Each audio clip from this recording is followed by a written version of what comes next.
Драги мои, здраво! Одвоивме и оваа недела време за да пиеме кафе заедно со вас и со нашата денешна гостинка Зорица Стојановска.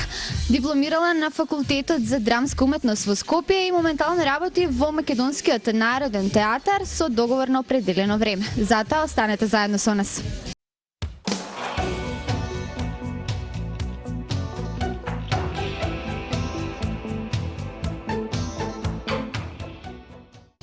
Зорица, здраво! Фала ти многу што одвои од твоето време да ни посветиш на нас, да пиеш кафе заедно со нас.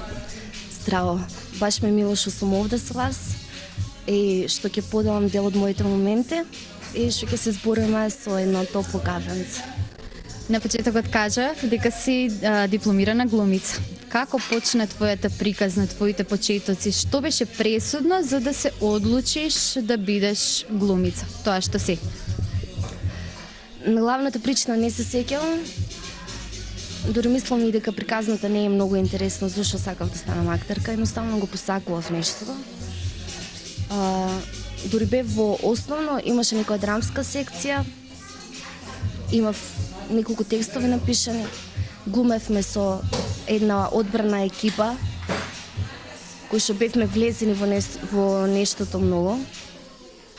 Го работевме со многу ентузијазам. И единствено поголемо нешто што го имам направено, тоа е во 6-то деление кога ми дадоа за една школска представа да ја кажувам мајка Которичанка. Тоа беше еден, така, ми се чини битен момент за професијата која што имам сега одбрана. Е многу тешко да се запишеш кај нас тука на факултетот за драмски уметности. Како успеа ти? Што те водеше цело време? Јас дори не знаев дека постои факултет за драмски уметности во Скопје. Единствена информација што ја имав, тоа беше за надпис во Софија. И барав начин, барав некоја личност што или си има запознаено со работите во Софија, или си има запишано на истиот факултет, без разлика дали е тоа пантомима, дали е тоа глума, дали е режија, камера и т.н. Што ќе ми каже од прилика како идат приемни испити, како да се спремам, што се ми е потребно. Се дури не стапив во контакт сосема случајно со Драган Спасовдац. Пресудната личност, што кај кого ја имав и првата аудиција всушност за да бидам актерка. Првата подршка. Инспирација. Бев на аудиција кај него со отидов со едно монологче. Отидовме во драмски театар. Ме внесе во неговата гримјорна, тоа ми беше прв пат да стапам во драмски театар од позади. Не од публика, од позади. Ме беше чудно. Бев ми се чини малку исплашена. Ама, окей, овде сум за да кажам, за да покажам дали знам и умеам. И Драган Спасовдац рече дека сака да ме спрема за приемен испит. Тоа беше најголемата поддршка за почеток. Како беше на приемните? Приемните траат 7 дена од прилика. Не беше едноставно, но знам дека немав представа што се случува одоколу. Знам само дека бев таму, треба да го направам тоа зашто сум таму, зашто сакам да бидам и така и се случи. Да приемите поминав супер. Многу малку примаат на факултетот за драмски уметности. Ти си била среќна или многу способна? Многу способна. Супер. Бевме од прилика нешто помалку од 100 луѓе на приемен испит, а примија само 12, од кои што на крај завршивме 11. Дипломиравме 11 од таа класа. И дали имав среќа или немав, јас бев прва на список, што беше голем успех за мене како за почеток. Што во суштина, за сето она што следуваше подоцна немаше никакво значење, затоа што се беше од почеток. Секој ден нова приказна за себе. Јас како и невина отидов таму, значи немав никакво претходно искуство со театар, професионален или аматерски.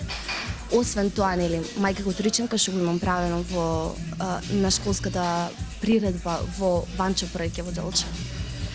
И Така, Владе Цветановски е еден прекрасен професор, значи заврших дипломирав кај него, асистент Мими Тановска, по светлата страна на Владе Цветановски, кој што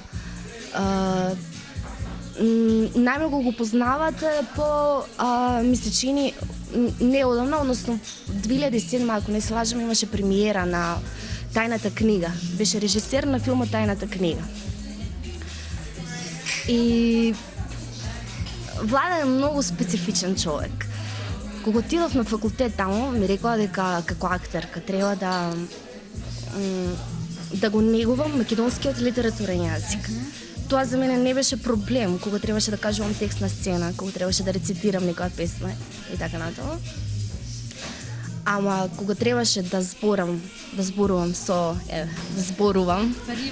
приватно или не приватно надвор од сцена, во публика, не корнев за тоа што зборев делчевски.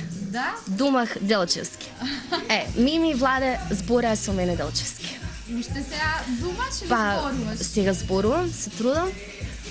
Кога сум со поблиски луѓе, без разлика дали ми се колеги или не, кои што знае дека сум од Делчево, дека тоа сум јас, у суштина се зборам делчевски. Не ли ти представува проблем, например, кога ќе зборуваш делчевски, односно думаш делчевски, значи со некои други, и што нема, например, да те разберат, ќе треба да повторуваш неколку пати и на крајот пак да кажеш на литературно или во мала рака, еве на скопски да кажеш, за да те разберат. Не ли ти е некако неубаво? Може ќе излажам ако кажам дека тоа ми се нема случајно, а во суштина не се сеќавам дали ми се изма случајно некако таква случка. Ако не ме разберат на делчевски, ќе ме разберат со пантомима. Така да... Значи ти си стоиш на своето. Делчевско и се е можно, а? Бога ми се е можно, стварно.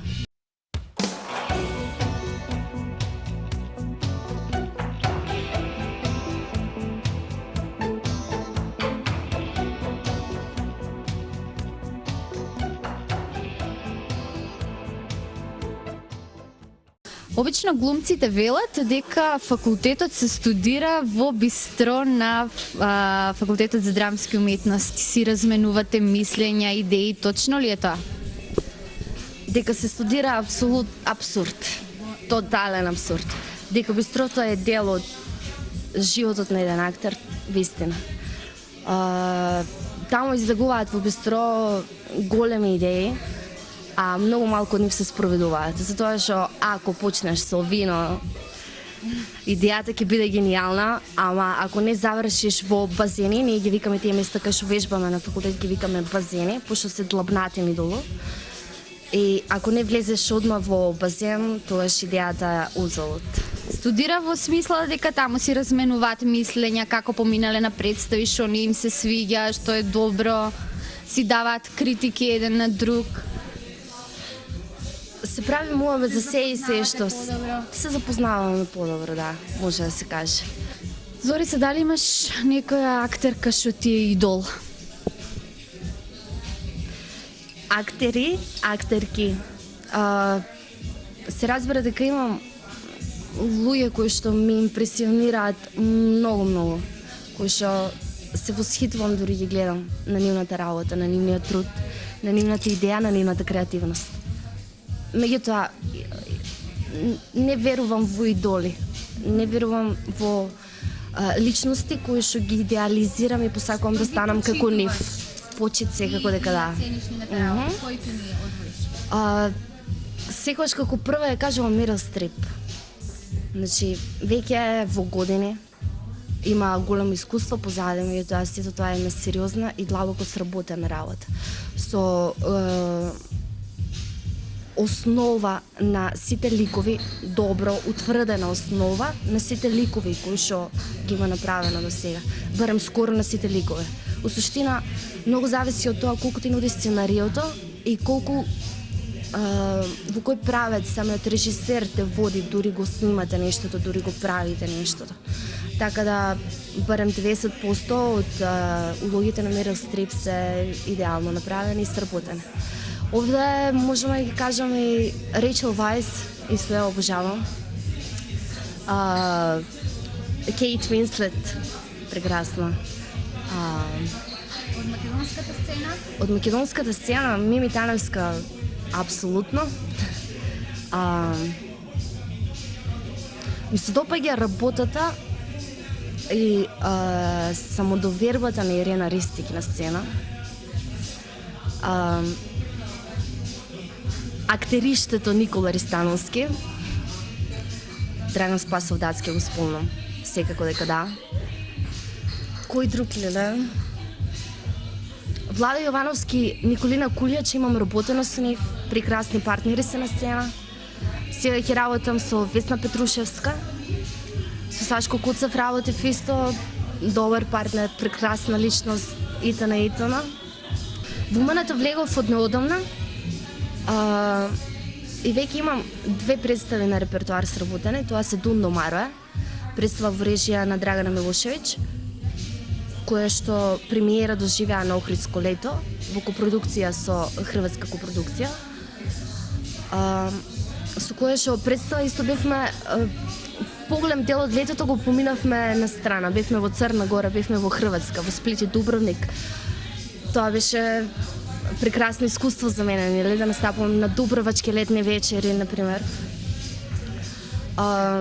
Представата сега има добиено едно сосема друго лице, затоа што Дун до Мароја како текст во суштина дозволува импровизација. Значи, секоја нова представа е нова импровизација и добива ново лице дава ново лице на представата. Како и да е доста успешна и публиката ја прима. Другата представа која што имам на репертоар во МНТ, тоа е Расведбата на Фигаро, работена во режија на Куштрин Пектеши, со кој што пред неколку години исто така работев на текст Дон Жуан се враќа од војна, истиот писател Еден фон Хорват. Куштрин е една прекрасна личност, едно големо задоволство да работиш со него, затоа што ги разбира актерите, затоа што не им дава целосна слобода, ама им дава точен правец и во тој точен правец кој што ги усмерува, им дава целосна слобода. И тоа е за млад режисер, а он е доста млад режисер, голема почит за начинот кој што го има тој во неговата работа, за режирањето. Спомна импровизација. Драго ти е, значи, кога можете да импровизирате, ти се случува ли, например, обично ги прашуваат актерите, као демек, што се случува кога ќе го заборавиш текстот? Ти како млада актерка, дали тоа некогаш ти се случило? Импровизација се случува кога ќе заборавиш текст. Меѓутоа и импровизација се случува кога сакаш да импровизираш. Јас не сум од тие актери кои што ја сакаат импровизацијата на сцена, доколку веќе се поставени слободите на представата. Значи, кога веќе имаш нешто конкретно на сцена, тогаш не можеш како ќе ти текне да импровизираш и да му мениш или текст, или да му мениш мизансцена, или да му мениш не знам што на партнерот што играш со него. Пред се тоа е ако имаш почети нехумано да речеме, да, затоа што партнерот може да изгуби доверба во тебе доколку се случуваат таквите нешта. Меѓутоа во Дун до Мароја се случува тоа затоа што во текот на целата представа сите си го дозволуваме нештото и нема добро утврдени столбови на ликовите кои што се игра, затоа се импровизира цело време. Текст имам заборавено на сцена. Тоа е друга приказна. Обично го доживуваат актери на 50-60 годишна возраст. Јас го доживеав тоа пред 4 години, ми се чини, на театарскиот фестивал Војдан Чернодренски во Прилеп, кога на сцената на театарот во Прилеп игравме една студентска вежба, се представувавме нели како студенти, кои се новите студенти кои што се на факултетот за драмска уметност во Скопје. И таму излегов на сцена и како појава публиката почна да се смее. Јас ја погледнав публиката во тој момент. А во суштина работам како актер кој што има четврти зид. Значи, четвртиот зид е уствари публиката. Не треба да имаш голема представа за публиката, меѓутоа имаш представа за ликот кој што го играш и си внесен во нештото. Не мислиш на тоа како публиката ќе реагира за нештото, туку ти го правиш тоа што веќе го имаш сработено. Така некако барем. Не знам како звучи се ова, меѓутоа така отприлика објаснато. Во тој момент ја погледнав публиката блок. Ништо, не се сеќавам на ништо. Што следи? Од каде дојдов? Каде треба да одам? И дојде тука една наивна насмевка. Почна публиката да се смее, почна да аплаудира. Се беше супер.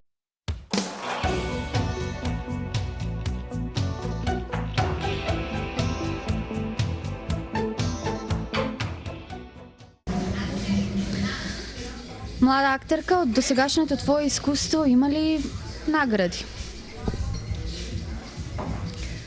Првата година кога настапував на Војдан Чернодрински, значи реков дека тоа беше како студент. Наредната година настапував со професионална представа. Значи играв во представата Тартив во режија на Владе Цветановски во Штипски народен театар. Играв со еден партнер, 99% од сцените што ги имав ми беа со Ѓорѓе Олевски, актер Цвер, неверојатен актер од Македонски народен театар, кој што буквално е аждер на сцената и јаде целосно. И тоа беше едно големо искуство за мене. Со таа представа настапував игравме значи на Војдан Чернодрински, бевме во конкуренција. Како таква представа во конкуренција, имаше награди за представа за најдобра главна женска, најдобра машка главна улога, споредна машка, споредна женска, млад талентиран актер, костюмографија, сценографија и т.н. На тој фестивал добив награда за иако уште студент, иако најмлада на истиот фестивал, ја добив наградата за главна женска улога. Чувството беше неверојатно. Како се чувствував како 15 годишно девојче кој што му има згрешена наградата. Се појавуваш на сцена, пред тебе е еден огромен хол со луѓе од театар кои што ги обожаваш, на кои што им симнуваш капа. И пред сите тие ти аплаудират и ти добиваш награда. Прекрасно чувство. Поттикна ли тоа за понатаму да се докажуваш? Тоа е некое признание за себе како квалитет. Меѓутоа не значеше ништо за понатамошното градење на мојата кариера. Кога се спремај на представа, тоа е еден период од прилика 2 месеци кога имаш интензивни проби, после тоа кога ќе биде готов, кога ќе биде веќе готов производ, нештото излегува на сцена и се игра, да речеме, еднаш или 2 пати неделно вечер од 8 саат од прилика. Во текот на тие 2 месеци, тоа е, можам да кажам, напорен период, и психички, и физички. Супер ми е кога ќе го почнам денот рано на собајле. Имам ритуали, секогаш кога ќе станам на собајле, имам некој ритуал. Како се спремам за проба. Кога ќе се дојдам од проба, што сакам да завршам, да запишам нешто, некоја идеја или нешто што ќе ми дојде.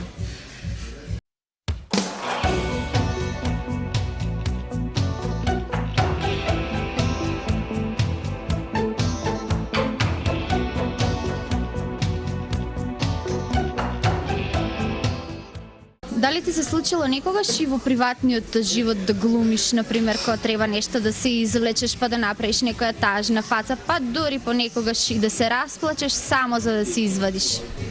Никогаш. Се надевам дека нема ни да ми се случи, дека нема да има потреба. Да не глумиш сега случајно? Можно. Дали би глумела во некоја серија, сега се популарни хрватските серии, се почна од шпанските? Да. Затоа што знам, имам информација дека за пари. Да? Во театар работиш напорно, меѓутоа взимаш една нормална месечна плата и секој дополнителен хонорар ти доаѓа супер, нели? Така да серија, зошто да не? Тезгароши ни едни. Немаме многу избор, не можеш да бираш, еве, ова е нешто подобро, ова ќе го сработам. Ако се случува нешто такво, грабаш колку што можеш, пошто многу ретко и многу слабо се случуваат такви работи кај нас, посебно филмови. Тоа е Имаш ли снимано некои други проекти, еве, например, да кажеме реклами или нешто слично? Лани ми се случи да бидам во 3 различни филмски проекти, кај што сега играв медицинска сестра или аптекарка или болничарка. Во еден краток филмски краток филм, не се сеќавам на, не знам како се вика, се уште нема излезено како краен продукт. Таму играм болничарка во Лудница. Сенко Велинов е лудиот кој што го игра лудиот. После се имав снимање за Сенки на Милчо Манчевски, кај што играв медицинска сестра. И после ми понудија за реклама за борба против силата, кај што играв аптекарка. Сегде бев облечена во бело, сегде имав скоро иста шминка, со наочарчиња, медицинско лице скроз. А кога би требало да бираш театар или филм? Од театар не се откажувам, затоа што театарот е една жива уметност. А филмот ми е предизвик, многу сакам да глумам во филм, да. Тоа многу ретко се случува, многу слабо се случува кај нас, ама се надевам дека секоја можност ќе можам да ја искористам максимално. Многу глумци ги гледаме и како водители по телевизиите. Дали некојаш си размислувала и за тоа? Сум размислувала, најверојатно ќе се случи нешто такво, не знам кога, не знам во која телевизија. Во скоро време нема да биде, ама ќе биде нешто конкретно, ќе имам нешто смислено. Да, сакам да го правам тоа. Ми изгледа интересно. Ми кажа, значи, дека во моментов играш во 2 представи кои што одат. На кои се други проекти работиш? Што подготвуваш? Што е следното што ќе можеме да го видиме од тебе? Моментално се случува почетокот на припремите на Госпоѓа министерка. Весна Петрушевска игра Госпоѓа министерка, се појавува низиниот партнер од вртелешка Сашко Коцев како нејзин зет во представата. И јас таму се појавувам во повеќе, имам повеќе појави, повеќе ликови. Меѓутоа, најсрекната околност во овој процес наречен создавање на театарска представа во целина е моментот на костимите, костимографијата. Затоа што овде го имаме модниот наш познат моден креатор Александар Ношпал, кој што познат е по креацијата што ја направи на Бјорк Галевот за MTV Music Awards, мисля че не 2004-2005, не сум сигурна. Како да, едва и со нетрпение чекам да видам што ќе направи за тие неколку ликови кои што ги имам таму во представата. И тоа е. Тоа моментално се случува, се надевам дека ќе се појави некоја можност, секогаш кој ќе можете да дојдете во Скопје, да дојдете во Македонски народен театар, да видите што се случува таму на сцена, да гледате некоја представа. Дали размислуваш, еве ти како Делчевчанка, што ни кажа дека во Скопје думаш Делчевски, еве нешто да направиш и за Делчево? Размислувам на таа тема. Се надевам дека ќе се случи нешто летово кое што ќе дојде, ако не се случи ова лето, затоа што летно време е крајна сезона и тогаш имам најслободен период и најмногу време можам да поменам во Делчево. Ако не ова лето, наредното, се надевам дека ќе се случи некоја театарска представа. Се надевам со некои млади, надежни, талентирани мои идни колеги од Делчево. Зорица, фала ти многу што одвои од твоето време, што пиеше кафе заедно со нас. Ти посакувам многу представи и филмови, да се гордееме со тебе, а наскоро како што ни вети во Делчево представа. Да сме живи и здрави. Благодарам на поканата, имали супер беше разговорот со вас.